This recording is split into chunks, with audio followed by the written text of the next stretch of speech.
Hey everyone, Eric with Ride Adventures here with the new KTM 790 Adventure and Honda's new CB500X. This one's twice the cost, but is it really twice the bike? We're going to answer that question for you today.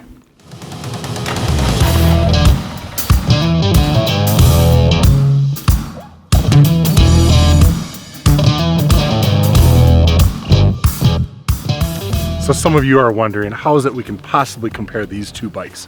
Before the comments section of this video absolutely blows up, let's explain that yes, they are actually very similar in a lot of regards, like the size of rider that might choose either of them. You're a mid-average sized person rider with not real long legs, you need a more low seat height than some of the bigger adventure bikes. These both come in at 32.7 inches. They're a similar weight. They're meant for a similar type of riding. Both are great on the pavement, but then when you see a dirt road or some place that you want to go that involves off-pavement riding, both bikes are perfectly capable of doing so. So there's a lot that they do have in common, including being able to carry passengers, load up luggage for long trips, fuel range and capacity and things like that, but there is that one major difference, and that is that this bike costs about twice what this one does. So what are you getting for this? Yes, with the KTM, this is an adrenaline machine. You're getting like twice the horsepower that the Honda has. You're getting more suspension travel and ground clearance, good for clearing obstacles and such.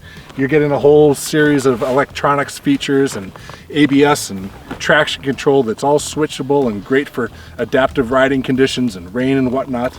You're getting a more exciting bike. You're getting the 21-inch front wheel and the 18 rear, which is slightly better for the off-pavement stuff. You are getting more of an adrenaline bike. But why does a bike like this even need traction control in the first place? Well, because it's 95 horsepower, it's a beast. The Honda doesn't quite need it so much because it's less in the power category.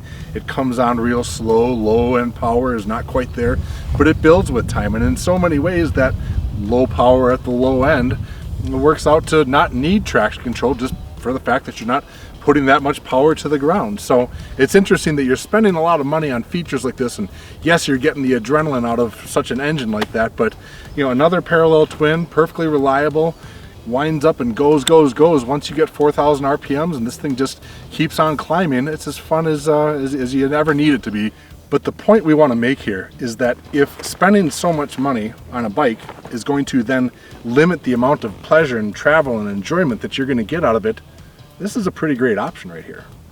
This bike will go all the places this one will go, within reason. A couple inches less of ground clearance and whatnot. It might not get there as fast as this one, but this one, you know, the Honda still does the speed limit in every situation around the world.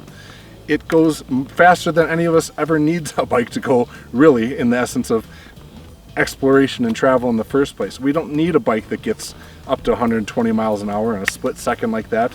Let's think about safety and exploration. That's what these bikes are for. They're not track bikes. So you've got this bike here that costs half as much as this one does. It does basically all the same things. In fact, once you're an owner of it, you might end up spending a bit less on this one, as not to kick KTM when they're not here to defend themselves, but Honda's a little bit better known for reliability. There are those stories about these engine failures and electronics problems and things like that that might have this bike in the shop a little bit more. So now you've spent more money on a bike, you're maybe spending a little bit more to maintain that bike, whereas you could have been out spending this on tequila in Mexico, on hotels in Spain, and great dining and feasts around the world, or whatever it is. The exploration possibilities for both bikes are certainly there, and so that really comes down to that one major decision. If you're a budget conscious rider, if you need to watch the amount of money that you're spending on this whole topic, then stay away from what might be an unnecessarily expensive bike. This Honda CB500X is a great bike that will get you basically all the same places. Yes, the adrenaline isn't quite there like it is with the KTM. The acceleration, like we said before, I think almost twice the horsepower here with the KTM, but do you really need that? Or is that investment going to actually limit your options for travel and your ability to do so over time? So budget conscious riders, Honda CB500X. I think you'll be totally happy with the bike. It's been great for us for 3 seasons now in Patagonia, and here in Oregon we're offering this bike as well. If you don't care about money, good for you. Enjoy the KTM. It's the adrenaline. It's the ass kicker. It's the engine that roars before you even start it up. It's wanting to go. Honda, still fast and fun.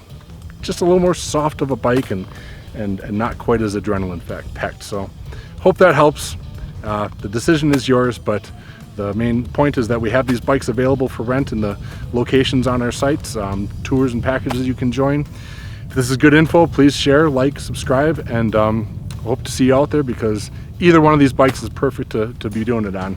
Just get out there and travel. So see you soon.